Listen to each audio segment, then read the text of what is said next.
What's going on, everyone? Welcome back to the show. Okay, today I want to take a look at some of the key points when it comes to the Social Security Fairness Act. I want to take a look at the average amount that we could see if there's an increase. What is that increase going to look like? I've had some people ask me that question.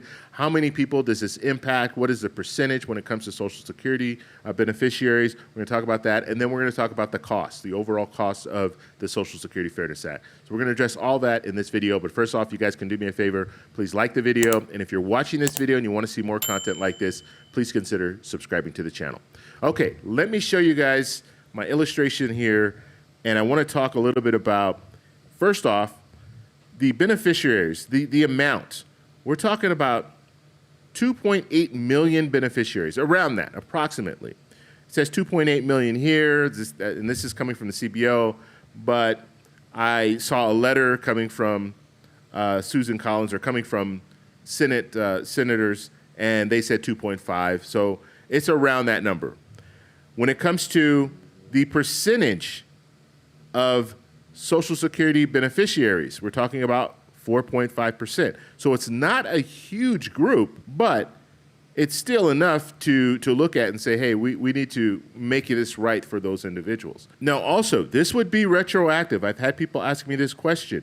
So they're going to go back to basically January of 2024. Or the way that they have this, it says it would be retroactive to all payments after December of 2023.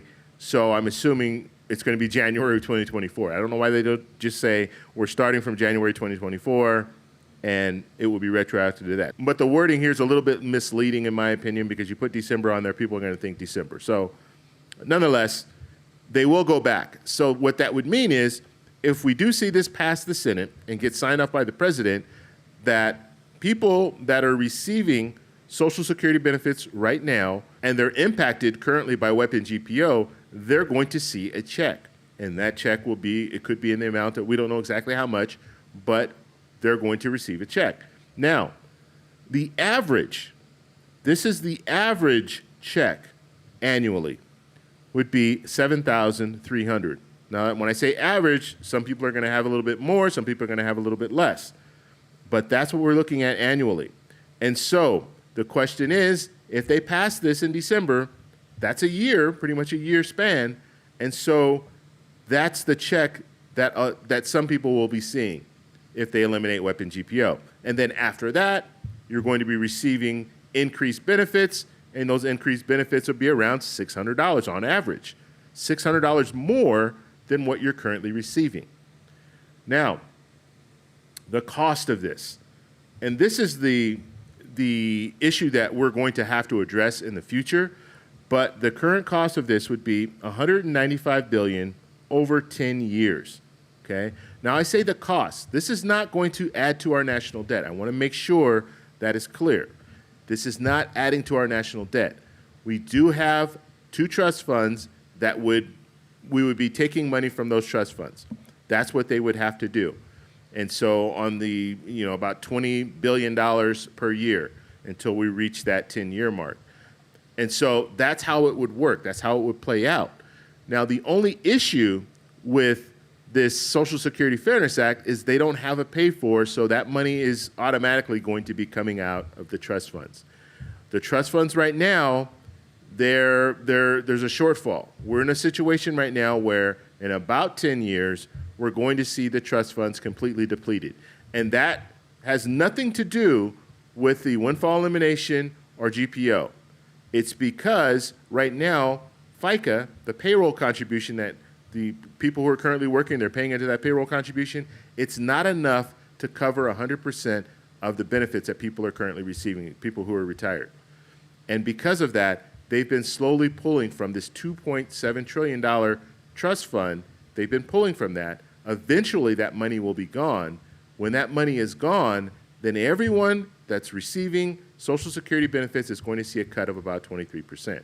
So that's where we are right now. That's without weapon GPO. However, if they eliminate weapon GPO, it's going to expedite that. Because as I stated, about $20 billion every year for the next 10 years is going to be going to those beneficiaries that qualify under that weapon GPO. So once you eliminate it, they're going to be entitled to more money, and they'll be receiving more money, and that money will be coming from those trust funds. And so that will expedite the process. The CBO has said it would be about 6 months, expedited 6 months. So let's say in 10 years, we're looking at the trust funds if without weapon GPO. So if weapon GPO are still around, in about 10 years, we're looking at those trust funds being depleted. But if they eliminate weapon GPO, which would mean an increase for people receiving Social Security benefits, now it would expedite it about 6 months closer. So it would be 9 years and 6 months instead of 10 years. And so it's not that much when it comes to, I mean, when you look at the big scheme of things, and Congress needs to act in order to reform Social Security. So that already needs to happen. Regardless of what happens with weapon GPO, Congress needs to reform Social Security. And so that's something that I hope to hear in the very near future, because if you're eliminating weapon GPO, which I think is a good thing, we're going to have to address the fact that we have an issue with Social Security, with the trust funds, and they need to address that issue by bringing in more revenue. And there are different ways to do that. I've talked about them before. The easiest way and the most practical way that I think is they're going to need to raise the payroll contribution across the board for people who are currently working. Raise it up at 6.2% now, raise from 6.2% to maybe 8.2%, and then the employer, they're going to have to match that 8.2%, and then have that money go over to Social Security. It will be able to solidify Social Security for another 50 years, and we won't have to worry about this shortfall happening in 10 years. We'll be pushed out for another 50 years, and then they can deal with that in the future. As far as in 50 years, they can try to figure out, or maybe in 40 years, they can try to figure out how are we going to prolong it even further. So that's what we're looking at right now. I just wanted to show you guys that information, and this is the latest information that we have, and hopefully the Senate will go ahead and move forward, pass this as soon as possible. That way we're not pushed up to the final hour trying to figure out what they're going to do when it comes to weapon GPO, and they have to do this before January 3rd. Because January 3rd, you have a new Congress coming in. If we have a new Congress coming in, guess what? It wipes away everything, and they'll have to start over from scratch. And so they'll still have the Social Security Fairness Act, the proposal, but they're going to have to pass it through the House, and then pass it through the Senate, and then get it signed off by the president, a new president at that time. So, and realistically, they're going to have to wait, because new president comes in January 20th, and so they're going to have to wait in order to do it then. And let's be real here.